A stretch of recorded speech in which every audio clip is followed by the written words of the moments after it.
Sanjeev sir, बहुत बहुत शुक्रिया, थैंक यू वेरी मच आज समय देने के लिए। और आपने कल अच्छे से गुरुपुरब को मनाया होगा, फिर से आपको ढेरों बधाइयाँ उसकी। सर बताइए जरा, मार्केट में आज आप कैसे रीड कर रहे हैं? अब हम एक्सपायरी वाली वीक में हैं, एक दिन ऑलरेडी छुट्टी पे जा चुके थे, तो 4 दिन का ट्रेडिंग है सर। हाँ, गुड मॉर्निंग डिम्पी, आपको, अजय और प्रियंका को गुरुपुरब की लख लख बधाइयां सबको, आपको इन्वेस्टर को, और गुड हेल्थ वेल्थ और सुकून मिले। तो कोई दो राय नहीं, आपको फ्राइडे को कहा था जीएमआर और ये रॉकिंग होएगा, बीएल अशोक लीलैंड। जीएमआर 5% बढ़ा फ्राइडे के दिन ही, और अभी तो शुरुआत है। दूसरा, एफआईएस की बाइंग वापिस आ गई। अब कौन छोड़ेगा 19,800 20,000 करने में? 2 दिन क्या, एक दिन ही लगेगा। हम सब देखते रह जाएंगे, और एंकर्स और टीवी वाले अभी भी घबरा रहे हैं कि पोल होएगा 30 तारीख को। अरे 30 तारीख को शाम को पोल होएगा, आपकी एक्सपायरी तो करेगी 30 तारीख 3:30 बजे। तो 20,000 आया ही आया सर, वो तो इंडेक्स है। और अब आपको दिख ही रहा है कि लार्ज कैप्स में HDFC, ICICI, Reliance, they are all contributing. And not to take away the power from Hindustan aeronautic, BL और जो पीएसयू स्टॉक्स हैं। तो सम पार्ट में market is looking very very attractive. Fall in yields, fall in oil, weaker dollar only bode well for India. तो लेने की चेष्टा कीजिए, अपना पोर्टफोलियो बनाइए और अच्छे शेयर ऐड कीजिए।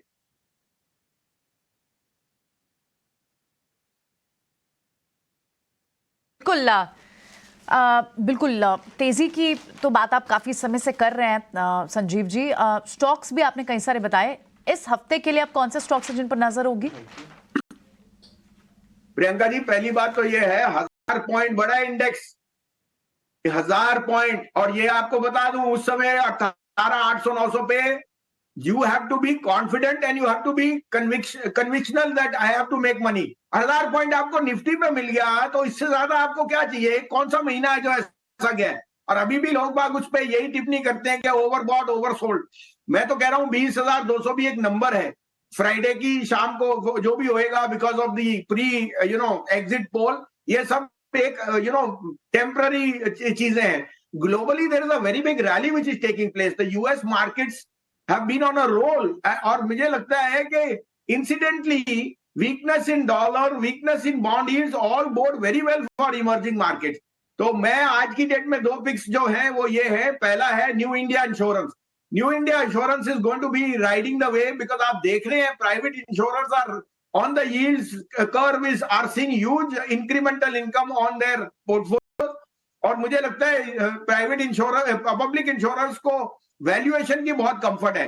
तो 204 या 5.7 में आप लीजिए, 198 से 200 का स्टॉप लॉस रखिए, 240 रुपए से कम मत बेचिए। न्यू इंडिया इंश्योरेंस मेरा अगले 2 हफ्ते के लिए टॉपिक है। दूसरा है, मार्केट में डाइवर्जेंस है कि हायर रेट, जो आरबीआई ने रेट्स में थोड़ी बढ़ोतरी की है या प्रोविजनिंग में, उससे आपके एनबीएफसी को हर्ट होगी। मगर लार्ज पार्ट ऑफ एनबीएफसी ने ऑलरेडी अपनी बोरोइंग कॉस्ट कवर कर ली है, और 3-4 बेसिस पॉइंट के लिए आप उनके रिजल्ट्स को देखिए। तो मुझे एबी कैपिटल बहुत पसंद है। उसका ये अनकोलैटरलाइज्ड लोन पे एक्सपोजर उतना ज्यादा नहीं है, और पर्सनल लोन्स में भी उसका एक्सपोजर आई थिंक सबसे लोएस्ट है। तो एबी कैपिटल ये 67-68 पे, on the back of the earnings, on the back of the outlook, on the back के it is the holding company of the AIF, the AMC, the insurance, all those businesses are doing extremely well। तो मुझे लगता है ये 167-68 में accumulate कीजिए, 62-63 का stop loss रखिए, 188 to 190 मेरे को इसमें बहुत जल्दी दिख रहा है। जी, मैं एक लिबर्टी लेना चाहूँगा आपके से। मार्केट की बात तो रोज़ करते हैं, आप हमारे बड़े हैं, हमसे ज़्यादा अनुभवी हैं बाजार में, और आप नानक जी को भी मानते हैं, और गुरुपुरब जा के चुका है। तो हमारे व्यूअर्स के लिए आज एक नानक देव जी की एक सीख जो आप बहुत क्लोजली फॉलो करते हो जीवन में अपने, वो भी हमारे साथ शेयर करके जाएं। ये मेरा सवाल होगा बाजार के सवाल की बजाय। तो देखो जी, पंजाबी में सबसे बड़ी कहावत है वंडना, माने अपने आप से जो आप दे सकते हो। आपके पास सिर्फ धन दौलत नहीं होती, प्यार होता है और अच्छी आस्था होती है।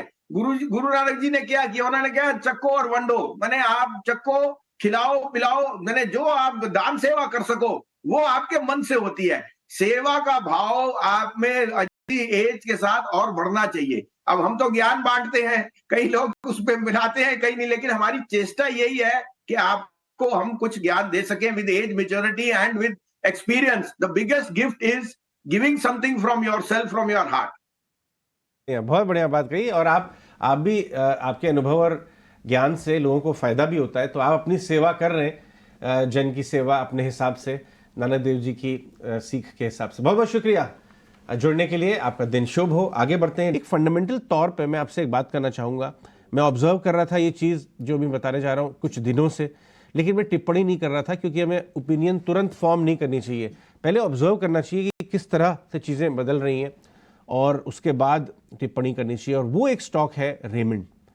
ओवर द वीकेंड रेमंड के जो एमडी चेयरमैन हैं, उन्होंने एक letter to employees, letter to shareholders एक कमेंट्री दी है। हम जानते हैं कि उनकी ज़ाती लाइफ में कुछ उतार चढ़ाव आ रहे हैं और बाज़ार का एक हिस्सा है जो काफ़ी नर्वस भी है इससे। अगर हम रेमंड के स्टॉक को देखें तो 2200 का टॉप बना के एक बार को 1600 के आसपास आ गया है। डायरेक्टर साहब, अगर आप 3 महीने 6 महीने का चार्ट दिखाएं तो वो बात कैप्चर होगी कि ये नर्वसनेस 2200 वाला जो 1600 आया है वो सिर्फ फंडामेंटल्स को लेके नहीं है, वो इसको लेके है कि उनके ज़ाती ज़िंदगी में, पर्सनल लाइफ में जो वॉलेटिलिटी चल रही है, कहीं उसकी वजह से कंपनी के गवर्नेंस के ऊपर क्वेश्चन मार्क ना उठ जाए, कहीं उसकी वजह से फंडामेंटली कंपनी किस तेज़ी से यहाँ से चल पाएगी उस पर सवाल उठ रहे हैं। और ये नर्वसनेस आपको दिखाई दे रही है। ये देखिए 2200 वाला 1600। अब बहुत ज़बरदस्त तरीके से उन्होंने खंडन किया है और ये बोला है कि देखिए साहब, हमारे ये प्रोजेक्ट एकदम राइट टाइम पे चल रहे हैं, डायरेक्शन एकदम ठीक है कंपनी का, मेरी पर्सनल लाइफ का कोई इफेक्ट शेयर होल्डर के ऊपर नहीं आएगा। आपने इस बात को कैसे रीड किया? क्योंकि ये स्टॉक पे बातचीत हो रही है, कहीं ना कहीं स्टॉक में मूवमेंट भी है, लेकिन लोग अवॉइड कर रहे हैं। अब ये चीज़ें पूरी सफाई आ गई है, आप कैसे देखेंगे? क्या गिरावट पे आप रेमंड को लेंगे? Vinod. Very good morning Ajay ji. सारे व्यूअर्स को भी गुड मॉर्निंग। डेफिनेटली ऐसा जब भी न्यूज किसी भी कंपनी के लिए आता है तो वो सेंटिमेंटली थोड़ा नेगेटिव इम्पैक्ट करता है, जो इस कंपनी में भी दिखा है। और मेरे ख्याल से जो लास्ट 2-3 में जो क्लैरिफिकेशन आया गौतम सिंघानिया के साइड से, मुझे लगता है वो बहुत जरूरी था कंपनी के शेयर होल्डर्स पर्सपेक्टिव से और कंपनी के जितने भी स्टेक होल्डर्स है सारे पर्सपेक्टिव से। तो बहुत हद तक उसने क्लैरिफाई करने की कोशिश की है।